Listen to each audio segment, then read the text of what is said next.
علامہ برکاتی صاحب، دوسروں کے عیب تلاش کرنا، ان کا اظہار کرنا، طنز کرنا، تانا دینا، ٹھٹھا اڑانا، پھپتیاں کسنا، ان کا قرآن کریم میں اور حدیث میں اور سنت میں اور اسوے میں بڑی شدید مذمت کی گئی ہے، لیکن ہم معاشرے میں دیکھتے ہیں کہ یہ بہت عام ہے اور بڑی معذرت کے ساتھ یہ بڑھتا جا رہا ہے اور اسے ایک فن اور ہنر بھی سمجھا جانے لگا ہے۔ اس سلسلے میں آپ کوئی رہنمائی فرمائیے، کیا کریں ہم، اس کا کوئی تدارک کیسے ہو؟ آئیڈیالوجی میں اگر دیکھا جائے تو معاشرہ اللہ تعالیٰ چاہتا ہے کہ کوئی بھی ایسا کام تمہارے فعلاً قولاً سرزد نہ ہو جو تمہیں ایک دوسرے سے دور کر دے، دلوں میں غبار پیدا کر دے، ایک دوسرے کے ساتھ آپ کو عداوت کا وہ ابتدائی کام شروع ہو جائے کہ اس کے بعد شیطان کو کرنا آسان رہے۔ اللہ تعالیٰ ان چیزوں سے بچنے کا حکم عطا فرما رہا ہے۔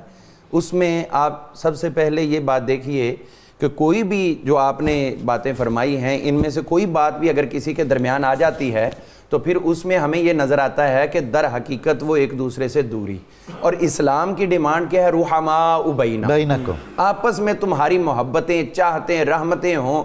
اور وہ جو علامہ اقبال نے فرمایا تھا، ہو حلقہ یاراں تو بریشم کی طرح نرم، رزم حق و باطل ہو تو فولاد ہے مومن۔ اپنی جرت اور طاقت جو ہے وہ رزم حق و باطل میں دکھاؤ، آپس میں تو تمہیں ایک دوسرے کے ساتھ ایک رسی کے اندر پروئے ہوئے دانوں کی طرح رہو، ایک دھاگے کے اندر تم ایک تسبیح کی طرح منڈلاتے رہو کہ تمہاری امامت جو ہے وہ امام الانبیاء کے سبب۔ سبحان اللہ۔ حضور صلی اللہ تعالیٰ علیہ وسلم نے اسی لیے قدم قدم پر ہماری رہنمائی فرمائی۔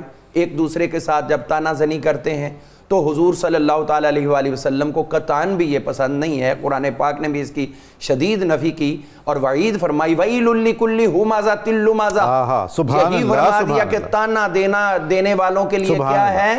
ویل ہے، وہ جہنم کی ایک وادی ہے، تانا دینے والے اس میں جائیں گے۔ اور حضور صلی اللہ تعالیٰ علیہ وسلم نے فرمایا کہ تانا دینا، بہتان ترازی کرنا، البہتان من البرائے اسقل من السماوات، اللہ اکبر، جو کسی پر بہتان لگاتا ہے تو اللہ تعالیٰ کے ہاں یہ ساتوں آسمانوں سے بھاری کام ہوتا ہے۔ اللہ اکبر، اتنا بڑا یہ گناہ ہے کہ ایک دوسرے پر۔ اور عرض کیا گیا حضور یہ بہتان کی حقیقت کیا ہے؟ فرمایا حقیقت یہ ہے کہ اگر تو وہ چیز اس کے اندر موجود ہے تو پھر تو تم نے اس کی کر دی غیبت، اور اگر وہ موجود نہیں ہے تو پھر تمہارا ڈائریکٹ ہو گیا بہتان، اور اس کی سزا تمہیں ملنی پڑے گی۔ اور حضور صلی اللہ تعالیٰ علیہ وسلم کی ہی خدمت اقدس میں ایک مرتبہ کسی نے کسی اور خاتون کے بارے میں کوئی ایسا جملہ بول دیا جو آپ کو پسند نہیں تھا۔ آپ نے فرمایا کہ تم نے اتنا بڑا جملہ بول دیا ہے کہ اگر یہ جملہ سمندر کے اندر ڈال دیا جائے تو اس کو بھی زہریلا۔ اللہ اکبر، اللہ اکبر۔ یعنی یہ ہمیں کس قدر وعیدیں سنائی گئیں۔ ہم دیکھ رہے ہیں کہ باہر سے لوگ، دیکھیے حضرت، کوئی باہر سے آتا ہے غیر مسلم، ہمیں وہ مسجدوں میں دیکھے تو اس کو کیا فرق پڑے گا؟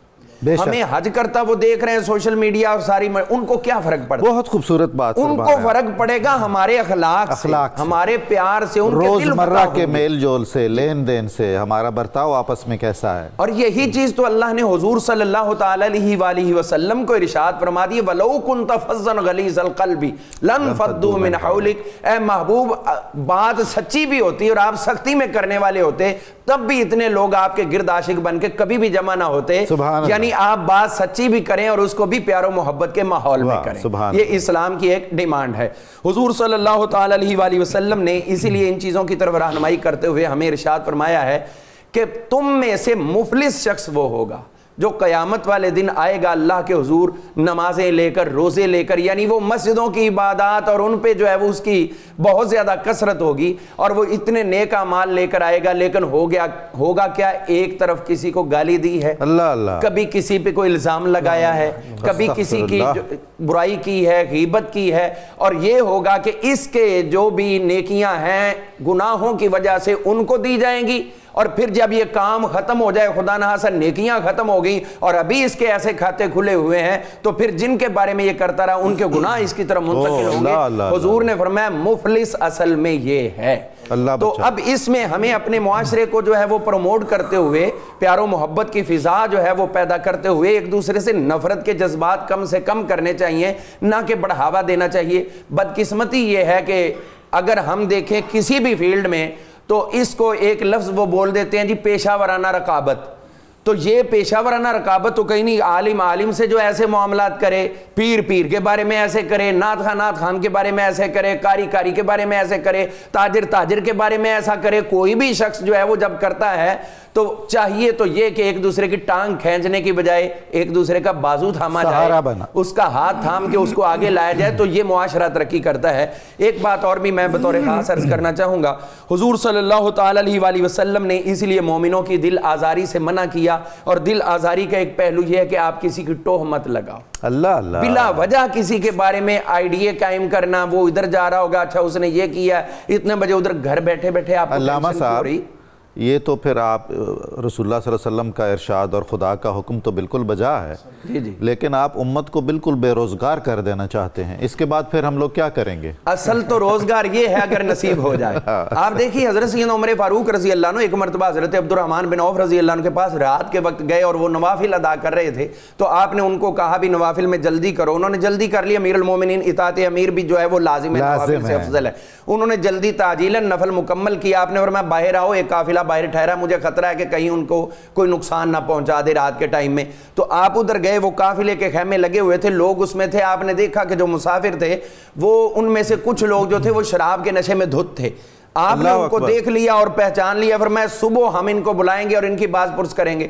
اب جب صبح ان کو طلب کیا گیا اور وہ لوگ جو حیران پریشان بھی, آپ تک ہماری کمپلین کس نے کر دی, تو انہوں نے, آپ نے فرمایا کہ تم نے رات کو شراب پی نشہ کیا. تو وہ حیران ہو گئے, تو کہنے لگے حضور آپ کو کس نے بتایا؟ حضرت عمر فاروق رضی اللہ عنہ فرمانے لگے میں نے خود دیکھا ہے. تو آگے سے اس نے قرآن کی آیہ کریمہ کا یہ جز پڑھا کہ عمر کیا آپ نے یہ نہیں پڑھا کہ اللہ تعالیٰ فرماتا وَلَا تَجَسَّسُوا, کسی کی جاسوسی مت کرو, ٹو مت لگاؤ. اب چاہیے تو یہ کہ حضرت عمر فاروق اس پہ سختی کرتے, اور سختی کر کے ان کو یہ فرماتے کہ تم ایک جرم کرتے اور دوسرا اپنے جرم کو قرآن پاک کی آیت کے پردے میں چھپاتے ہو. نہیں, آپ خوف خدا سے لبریز تھے. آپ نے فوری جبین نیاز خم کر دی, فرمایا ہاں تمہارے اس گناہ کی سزا دینے سے بہتر ہے کہ میں خود اس گناہ سے بچ. اچھا, یہ ہمارے سبق کے لیے بھی تھا نا, ہمیں نصیحت کرنے کے لیے, ہمیں سکھانے کے لیے حضرت عمر فاروق کا یہ طرز عمل. بالکل, تو یہی اسی لیے تو وہ فاروق اعظم ہے. ایسا ہی ہے, اسی لیے تو فاروق اعظم ہے کہ فوری حق بات اور باطل بات میں فرق اور امتیاز کر دیا کرتے تھے. اور اسی لیے ہمیں قرآن پاک کی یہی آیات بینات جو خاص طور پر سورہ حجرات ہے, یہ ہمارے سامعین ناظرین کو چاہیے کہ کم از کم ہر دوسرے تیسرے چوتھے دن جو ہے اس کو ترجمہ ضرور پڑھیں. انشاءاللہ اس کے ساتھ نہ صرف معاشرہ بہترین اور مثالی قائم ہوگا, بلکہ اس میں عشق مصطفیٰ کے جام بھی پینے سبحان اللہ.